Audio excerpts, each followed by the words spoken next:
No, Jimmy, no problem. Panoorin nyo mga idol kung paanong pinaiyak ng Golden State Warriors at ni Stephen Curry si Dillon Brooks na naunahan ng yabang. Sinayawan pa siya ng greatest shooter. So unahin ko kaagad ang bad news mga idol. Jimmy Butler hindi maglalaro sa Game 3. Dito natin malalaman kung kaya bang buhatin mag-isa ni Stephen Curry ang Golden State. Speaking of buhat, itong si Fred VanVleet na pabuhat kaagad sa first quarter. 9 straight points mga idol para sa point guard ng Houston. Si Jonathan Kuminga ang pansamantalang papalit sa posisyong iniwan ni Jimmy Butler. Tinabla ni Curry sa 9 points ang talaan pero clean up siya sa sumunod na possession ni Fred VanVleet. Nagresulta yan sa nasty two-handed alley-oop dunk ni Jalen Green.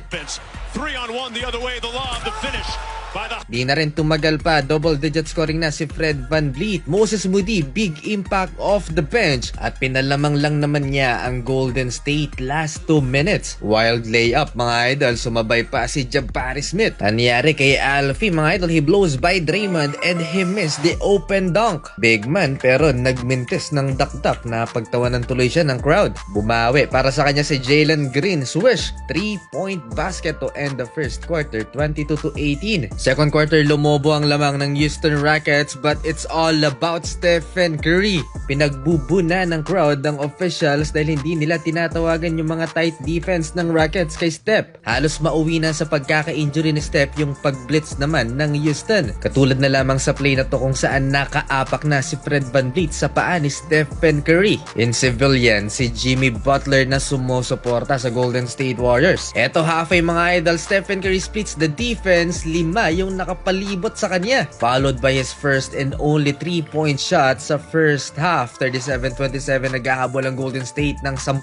Buti na lang at naasahan niya ang kanyang splash body na si Buddy Hield kung saan nagtala naman ng 11 points off the bench. Sa physical game, Draymond Green and 1 layup, tinulak siya ni Dillon Brooks. Tulungan na siya ni Quinton Post, nadulas pa. Total of 15 ang naitala ni Stephen Curry sa first half kung saan 13 ay naitala niya dito lang sa second frame. Last 2 minutes, nag-mini run ang Golden State Warriors. Buddy Hield, another 3-point shot and great defense by Stephen Curry. Mga idol, supalpal niya si Fred VanVleet. Nakuha din niya ang bola sabay pasa sa tumatakbong si Buddy Hield. 49-46 halftime, lamang ng 3 ang Houston Rockets. Third quarter na technical kaagad si Draymond Green matapos magreklamo sa official dahil hindi tinawagan yung contact na to. Solid ang depensa ni Stephen Curry mga idol, ni-lockdown din niya si Dillon Brooks. Ito na naman si Stephen Curry, napagod na yata ang Rockets kakadepensa sa hindi napapagod na gwardiya ng Golden State. Plays. Oh, Curry got a bird in the sky. Knocked down the 3. Buhat malala ni Stephen Curry ang Golden State Warriors. Tinake over lang naman niya ang laban para sa Dub Nation. Curry puts up the shot and one.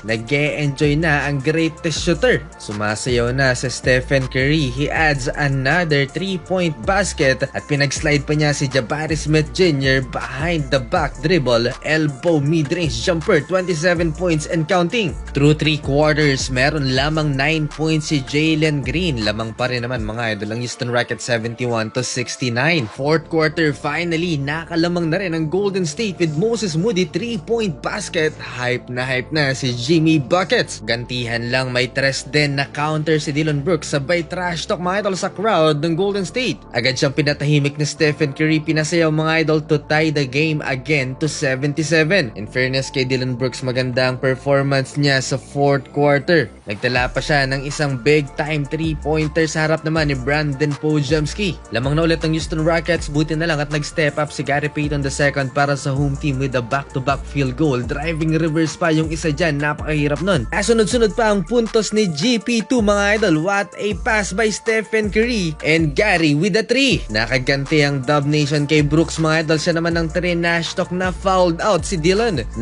straight points in total for Gary Payton II bago na naitala ni Stephen Curry. Ang tres na to, lobo sa 9 points ang lamang ng Golden State last 3 minutes. Malapit na mag-triple-double si Stephen Curry. Draymond Green ang pumangatlo sa botohan sa Defensive Player Award. Big block kay Alperen Sengun. Nag-commit ng turnover ang Houston. Crucial. Last 47 seconds, Amen Thompson put back layup, but Draymond Green clutch steal, and Gary Payton II finishes running reverse dunk to end the game. Panalo ang Golden State Warriors 2-1 na. No Jimmy, no problem.